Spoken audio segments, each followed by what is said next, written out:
a tratar de entender finalmente qué es lo que está pasando en Afganistán, para sobre todo tratar de entender el conflicto y no caer en situaciones de islamofobia, que es lo que estamos viendo recurrentemente en los medios de comunicación. El conflicto es muy amplio en cantidad de años históricos, pero tal vez lo más importante que tenemos que saber es ubicarnos en la época de la Guerra Fría. Las ideas comunistas socialistas empezaban a tomar forma y fuerza sobre todo en la región de la ex Unión Soviética. Estas ideas obviamente fueron tomadas por un partido de Afganistán pretendiendo llegar al poder para instalar una república socialista.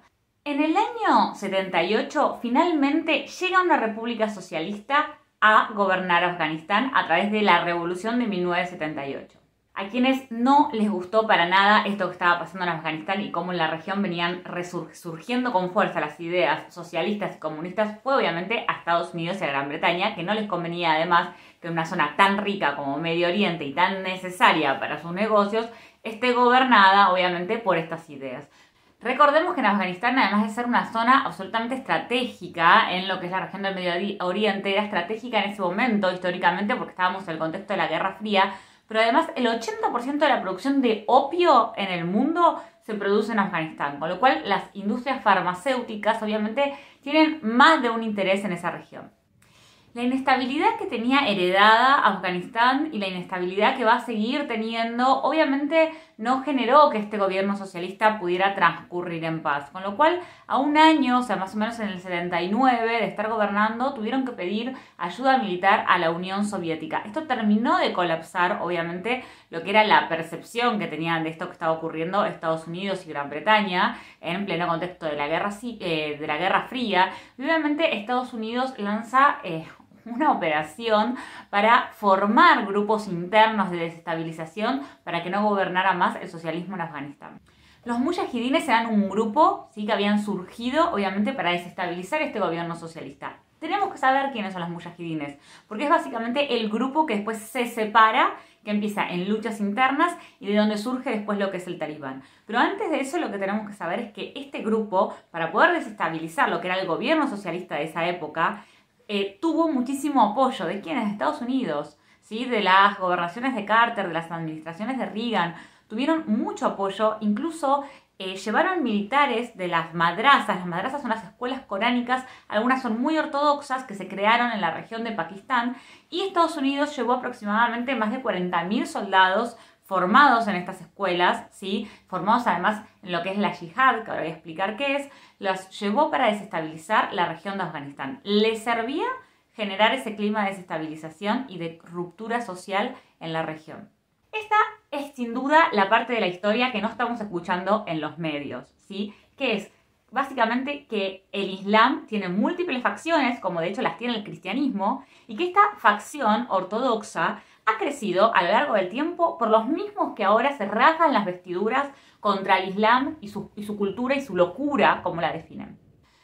La perlita de toda esta situación bastante hipócrita por parte de los países del mundo es que entre las personas que están entre estas agrupaciones, entre los mujahidines, está nada más y nada menos que Osama Bin Laden. Es decir, que en algún momento de la historia Estados Unidos financió a Osama Bin Laden para que genere desestabilización en Afganistán. Lo que va a suceder del 78 al 92 y del 92 al 96, ¿sí?, es un clima de inestabilidad tan promovido por los mismos gobiernos que hoy están hablando en los medios de comunicación contra el Islam, que es muy injusto no contar esta parte de la historia. Esto es lo que se tiene que saber en primer lugar. Los gobiernos que propiciaron este clima de desestabilización deberían estar generando una reparación histórica hacia la población civil que ellos mismos vulneraron hace muy pocos años atrás. Dentro de los mujahidines, este grupo, ¿sí?, que Estados Unidos va a financiar constantemente del 78 al 92, ¿sí?, se generan fragmentaciones internas también por cómo se va a gobernar. En el 92 cae el régimen socialista y quedan los mujahidines que hicieron caer a este régimen, pero obviamente quedan fragmentados también. Y se va a generar una guerra civil del 92 al 96 muy fuerte, en donde dentro de esta agrupación se forma la agrupación talibán, se forman los talibanes, ¿sí?, que son los que llegan finalmente al poder en el 96, y es un poco lo que estamos escuchando, es la parte de la historia que estamos escuchando hoy en los medios de comunicación. Es cierto que durante el régimen talibán el clima de desestabilización, de violación a los derechos humanos fue atroz y fue cruel, pero también hay que entender que antes de que ellos gobernaran, los mismos militares de la OTAN o de la Unión Soviética han estado denunciados por las múltiples violaciones que hacían a las mujeres que estaban en la región o en las zonas limítrofes. En el día de ayer hubo una conferencia de prensa por uno de los portavoces del talibán, que es Zabiullah Mujahid, perdón si lo pronuncié mal, pero bueno, es bastante complejo. Pero básicamente lo que decía es que dentro de la ley islámica los derechos de las mujeres van a estar protegidos, lo cual da mucho miedo esta frase, y es el miedo que obviamente está operando en las mujeres, básicamente porque ayer en la conferencia de prensa no estaban. Ellos dicen que por el momento les iban a seguir permitiendo ejercer como periodistas. Sin embargo, lo que vemos en las fotos de las calles y demás es que las mujeres ya no están transitando con la burka, se están manifestando, están borrando todas las imágenes que tiene que ver con mujeres, ¿no?, en el territorio público, y hasta incluso han estado borrando el nombre mujer, digamos, en las plazas o en las instituciones. Ya nada que mencione el nombre mujer puede ser enunciado. Así que la invisibilización es enorme, enorme, pero también tenemos que saber que esta invisibilización no es de ahora, no es del talibán, no es de lo que está pasando ahora en Afganistán. La islamofobia nos puede hacer caer en la reproducción de noticias falsas, como el de esta reportera que aparecía con la vestimenta no típicamente musulmana dentro del estudio televisivo y la burka fuera del estudio televisivo.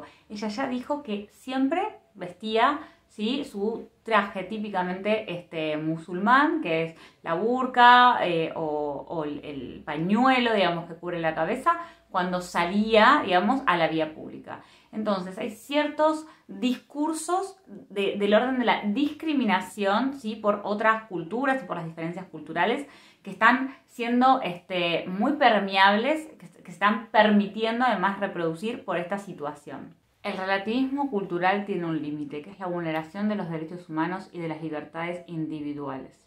Lo que está pasando en Afganistán es grave, básicamente porque todo lo que se aprendió de la interpretación de la ley islámica de manera ortodoxa y literal, y que se utiliza nada más y nada menos que para que ciertos grupos y facciones estén en el poder, vulnera enormemente los derechos de las mujeres, las niñas y los niños en mayor medida. Sin embargo, también vulnera los derechos de los hombres que están allí y que pertenecen obviamente a grupos que no adhieren a esta interpretación de la ley. Criticar el Islam como un todo es también faltarle el respeto a esta gente que está sufriendo. Es seguir generando discursos de odio que no favorecen para nada la situación que están viviendo de vulnerabilidad, ¿sí?, de enorme exposición a la vulnerabilidad justamente estas mujeres y estas niñas. Efectivamente, a las mujeres, como siempre cuento, no se les permite educarse, porque no se les permite hablar, porque no se les permite caminar con tacones para que hagan ruido, porque no se les permite reírse en voz alta. O sea, todo lo que tiene que ver con el orden del placer.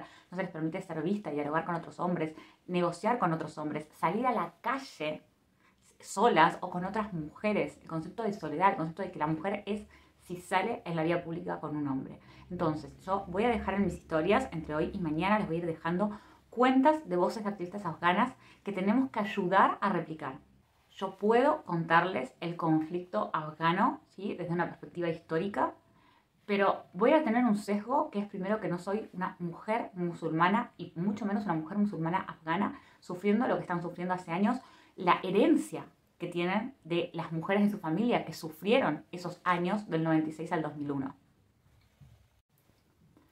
Ustedes pueden replicar este video como perspectiva histórica, pero lo más importante es que repliquen las cuentas de estas mujeres que necesitan realmente saber que las estamos escuchando y que las estamos viendo. Porque cuando las estamos viendo, toda esa cantidad de vulneraciones para invisibilizarlas pierden fuerza y ellas pierden el miedo.